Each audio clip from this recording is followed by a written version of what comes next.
Hi, it's Jessie. I'm back again. And last time I tried to explain something, I think I did a really poor job of explaining. So I thought I'd come back and give some groundwork, lay some foundation so you could understand the point from which I'm speaking. Okay? So I was cut down a long time ago, and cut down again, and cut down again, and cut down again, and cut down again. And it was all over false accusations, okay? False accusations that had witnesses attached to them. Now, bear in mind for you, one of the witnesses claims I ruined his life because I turned him in for beating up his daughter. And though I turned him in for beating up his daughter, he confessed to the crime of molesting his daughter. So, when he says I ruined his life, you have to understand there's a confession there, number one. Number two, the thing that I turned him in for wasn't the thing he was convicted of. He was convicted of aggravated sexual battery to a minor under the age of 13, and that was a crime that he confessed to his own self. Okay? So from that, we have lies substantiated because nobody believed that he had done the things that he had confessed to doing, and because nobody was in the room for his confession, or he made the excuse of, oh, well, they told me I didn't have to go to jail if I confessed, it automatically came back around of, oh, Jessie made that call, so everything is her fault. Everything is my fault, not his fault for whatever he had done, not the state's fault for the way that they handle justice. And when I look at what happened to him, I can see some things we have in common from what happened to me, how they bury you under all this evidence, and when the accusation isn't even true, they make it look true, and they bring in, trusted professionals to make their case, and they don't just attack you, they attack your children, right? Because they want a rock-solid case, and they can't have anything making it look like it isn't what they say it is. So as long as they control the witnesses, they have the case, right? And yeah, this sounds a little extreme because, it's in power, and everybody is like, well, that doesn't happen to everybody, that's just one instant. But no, it's not just one instant, it's standard practice what they did. They had everybody lined up in a row. There was nobody who, they went before me everywhere I went. Everywhere I went, there was nobody except for a preacher in Texas and some rabbis in Israel who had my back. No one around me resisted the temptation to believe the lie. And you see, the thing is, when they solicited the witnesses, they also gave them things like, housing, the siding for the houses, free air conditioner, discounts on new cars, a free roof, fences, you name it. They got home improvements, okay? Not only that, they got jobs, they got good salaries, they got child care for free. They got all kinds of benefits from giving testimony against me, okay? And no, it's not provable, but it's what happened, because nobody's going to say, yeah, they asked me to, and they said they would give me this. It'd be stupid, because then they would have the government on their butt,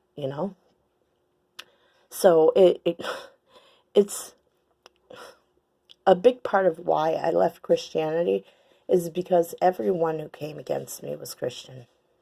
Just about everyone. Every single last one of them. And what does Christianity say? Christianity says, judge not lest you be judged, right? It tells you basically don't get involved with things, It tells you that Jesus came for the forgiveness of sins, and if I was a Christian as well, then when they when they didn't accept his mercy for me in living my life, if they really thought that I was who they said I was, obviously I gave them no evidence to believe such a thing, you know, to try to keep me locked in a position of somebody who said who I was whenever they said it. I was what I was, and the thing is that it was always a lie. It was always a lie. They accused me of being a drunk. I don't drink. I've never been an alcoholic. I'm a one-drink kind of girl, okay? And I haven't drank in a very, very long time because I don't like the way it makes me feel. It's not because I'm an alcoholic. It's because I don't like it. And if you knew me, you'd know my habits. They try to make me look like a Karen by framing me with coffee at Starbucks. I don't drink coffee. I have never drinking coffee. I don't like the smell of coffee. Trolling me on Starbucks is crazy. Mexican food? I don't eat Mexican food, They just gave me every they made me a lesbian. They made me out to be a drug addict, though I've never done drugs. Any kind of thing that can be stereotyped, they try to put me in this category and told people who I was, And it was incredible. They told people I was an animal abuser. I didn't even have pets. Like, my whole adult life, I had no pets because I lived in an apartment, I just got a dog 8 months ago, and I've had a cat for a while. He's up here in my face right now. Hi, kitty. But, I mean, they kept on shooting out these false accusations that had nothing to them at all. No basis in reality. But they kept saying them, and they're still saying them. And it's kind of like, I understand how they get their power to make the accusations. They get their power through the witness. So on a testimony of 2 witnesses, a thing can be established. This is a standard in Christianity. And this standard is a big reason why I don't want anything to do with it. Because if you adopt the religion, you got to be all in. You got to be all in with everything. And I'm not all in with that because on the testimony of 2 witnesses, lies were made and it wasn't okay. And it's beyond church hurt. Because for me, I've always had God, I am a covenant seed. I got a covenant when I was a little girl, And I'm not a Jew. But I relate to the Jews in so many ways that I can say, in all honesty, that, yeah, they were God's chosen people. And I can tell you with all honesty that when you are God's chosen people, God don't let you mess up. He doesn't let you. And if you continue on, he leaves you. Well, he'll grab you by the nostrils, lead you into sin, make you mess up your whole life, and leave you to face the armies against you all by yourself. God does not play, okay? And you can't get around it, because what they did, it's basically, it's gossip, but it's gossip on a massive scale for me. So the Jews have these laws. They're called the laws of Lashon Hara, right? And in these laws, it tells you if you sin that this is going to happen to you. One of the things that will happen is that you'll get a rash. Acne, you'll get something on you. Another thing that'll happen is you'll get mold in your house. Your possessions will break down. You'll have strife in your house.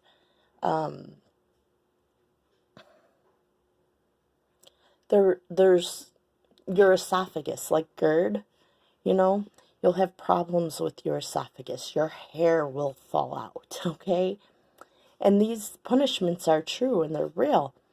And though a lot of people gossip, if they had to face these consequences every time they opened their mouths, they would not have done it.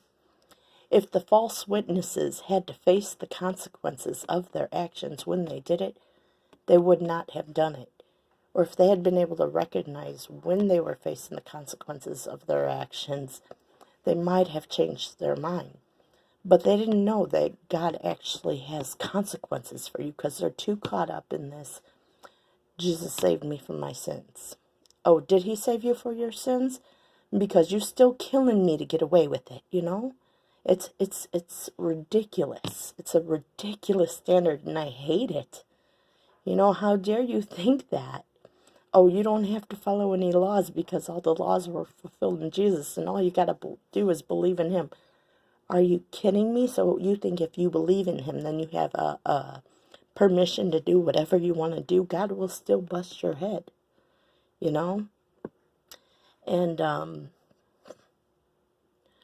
just last week, my daughters got bit up by mosquitoes in the house, and I was like, something is attacking my family. You know, the thing is, the laws of Lashon Hara, this is like from God.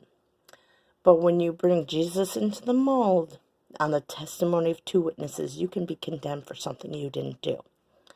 But with God and all his grace and all his mercy, God takes the curse away from you and puts it to the person that it belongs to.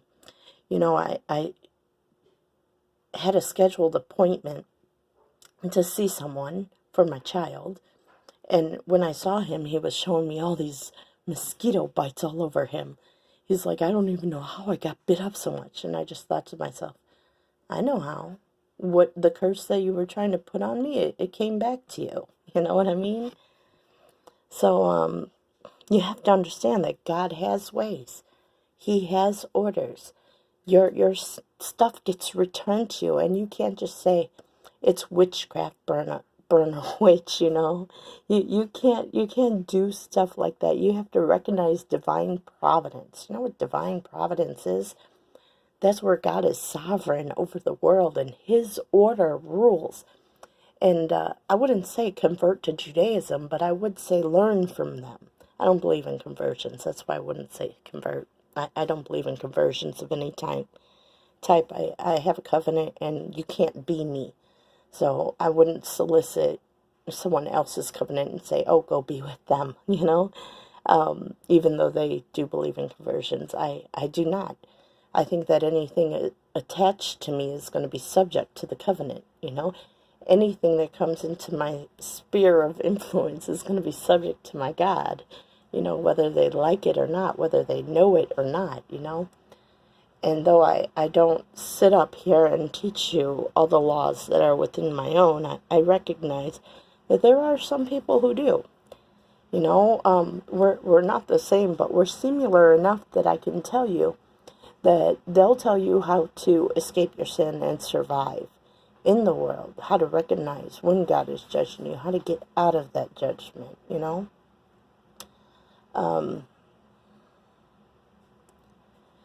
And as long as I'm saying that they're in exile, and I should be real clear in saying that.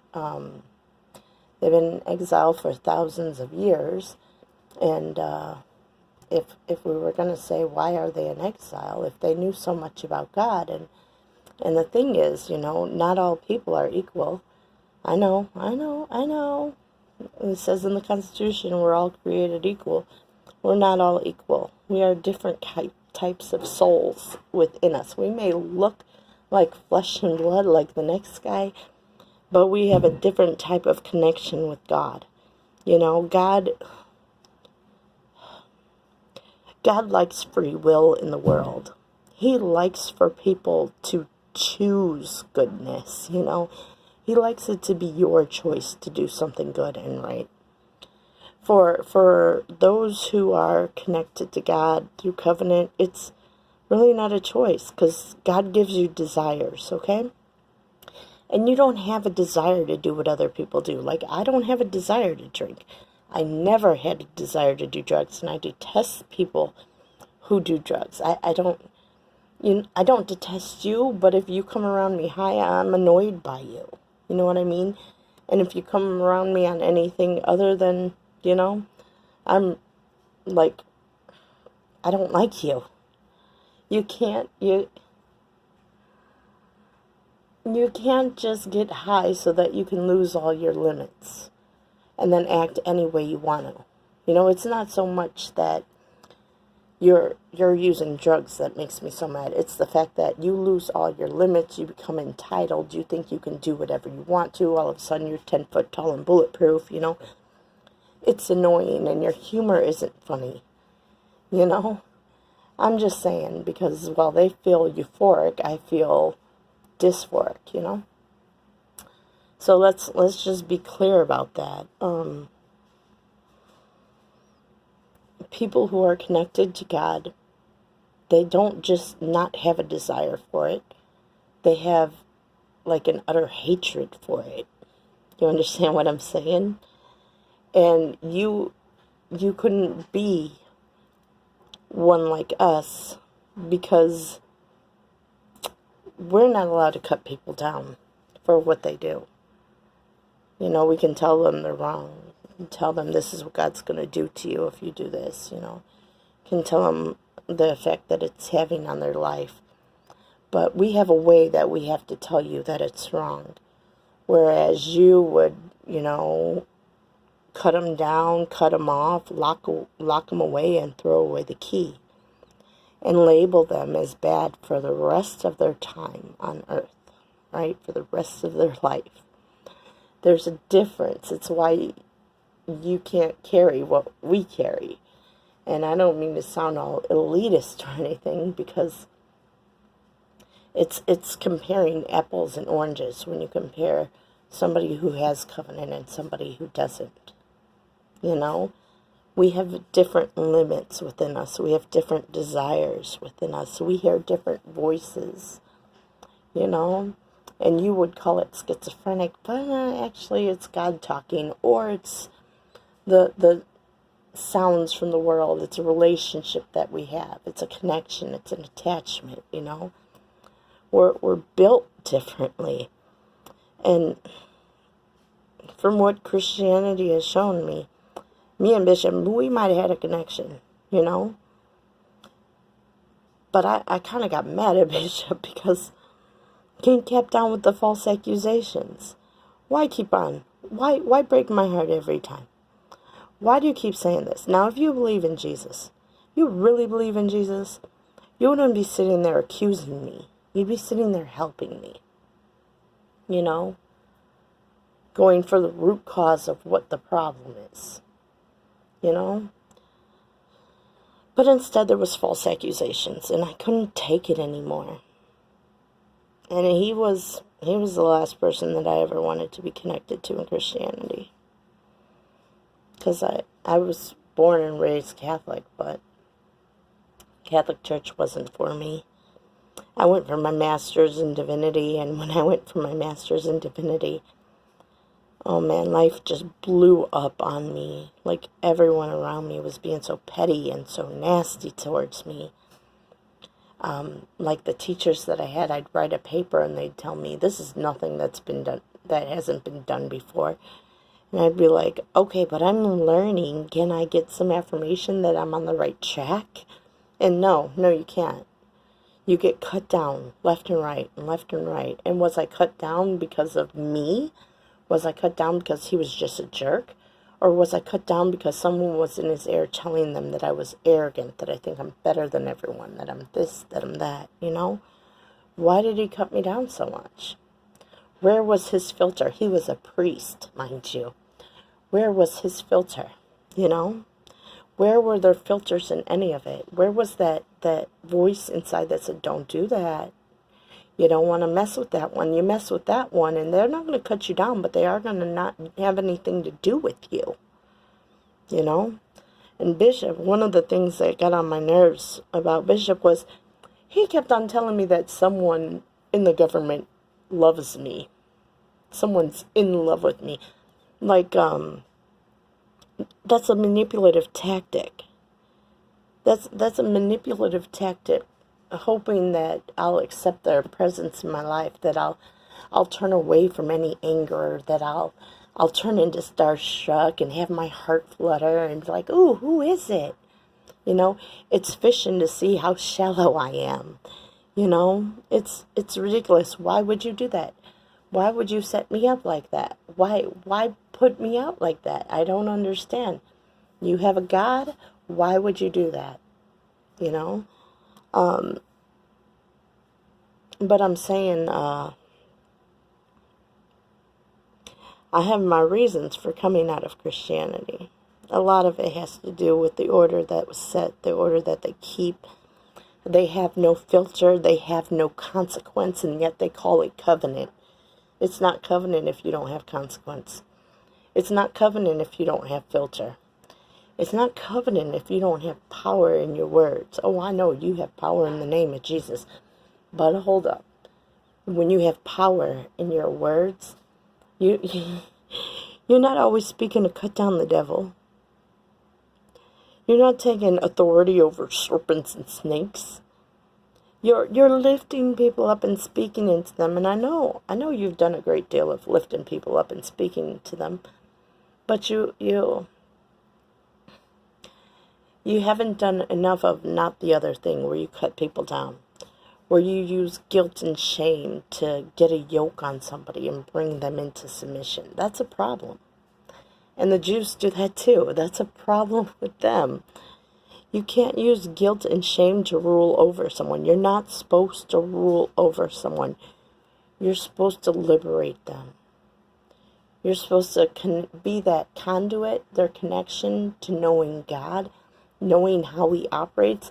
And it's supposed to manifest in their life just because they're a part of yours.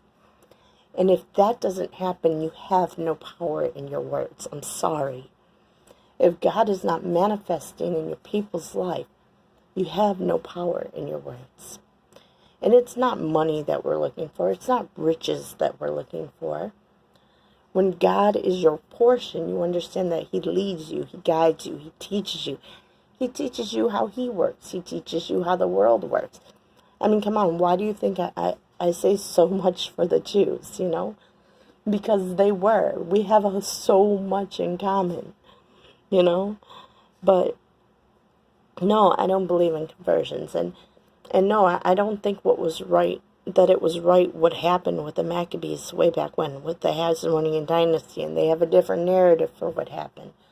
And I think there'll always be disagreements between us for that, and I think disagreements was what brought the house down way back when. And I think when the house got brought down, I think the world suffered for it, not just the people. And I think it's real crazy that the only reason why we know so much about the Maccabees is that the Christians carried the books. So, I'm just saying, you really have to consider the way that you have to consider how things happened. At what point were we lost? Is there any way we can know the truth? There's so much finger pointing, so much false accusations. With the Hasmonean dynasty, Mattathias, the father, they gave him a false identity. We don't know if Mattathias had 5 sons or 13.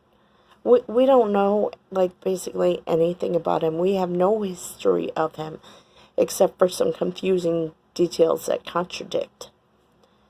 And so when I look at his life, what they did to him, and I look at my life, I think the Jews were infiltrated by someone who misled them with false accusations and puffed them up, making them think that they were more than they were, and took down the ones that the Jews were seated to deliver, to ensure prosperity for, Because you can't help somebody that won't be helped.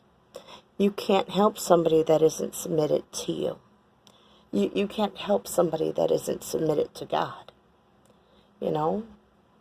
When they start taking them down and making the accusations of idolatry and sitting as king and priest, when they condemn them for these things, it's like you were infiltrated and you're still infiltrated. Don't you know? Don't you know how the devil works? How they erase history, erase all the details and write in new ones, and the details that they have there with the alias, with the mixing up of names, with the not knowing exactly how many children. The details that are there are enough to tell you they were sabotaged and undermined by people who didn't attack them directly. They were sabotaged and undermined by people who attacked them through the people, through other leadership. You understand what I'm saying? They divided the house. They set the house against each other. And you could sit here and you can fight over it was the Sadducees, it was the Pharisees, it was the Samaritans. You can call the dirty Samaritans dirty all for the rest of history. It won't do any good because you're not seeing the problem. They weren't acting of their own volition. They were stirred. And the ones who stirred them are still stirring people today, still using the same methods. And if you don't see it, you're going to succumb to it as well. They take you down as well. They live, they gain power through accusations and division. This is how they rule. Not of their own power, they take your power. And anyone who can stand against them, they take them down by taking the people and turning them against them so that you're a deliverer. Well, now you got nobody to deliver because your people reject you. And if you don't see that, if you don't understand that, then you'll never understand why the nation fell. You'll never understand why you went into exile. And you'll never understand why you can't come out. You know, you have to know how this enemy works. If you don't know how he works, you're done for. All the laws that are in Judaism, the laws of Lashon Hara, you know, the laws against baseless hatred, you know, all these things are meant to open your eyes and protect you from falling into the same pits that your ancestors fell in at one point in time, you know. I envy you because you have the laws written, but you have to keep the laws. You know what I mean?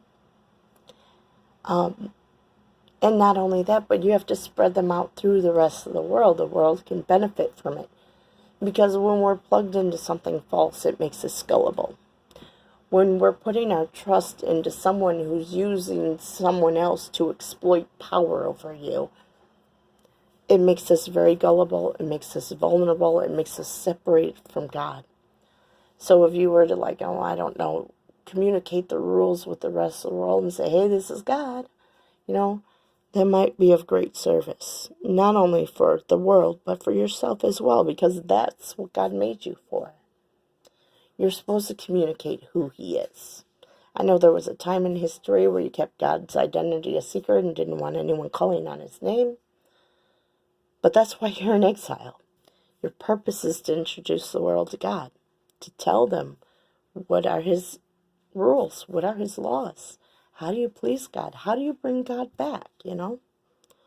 So, I hope that this video is a little better. If you listened to my last one, I'm sorry.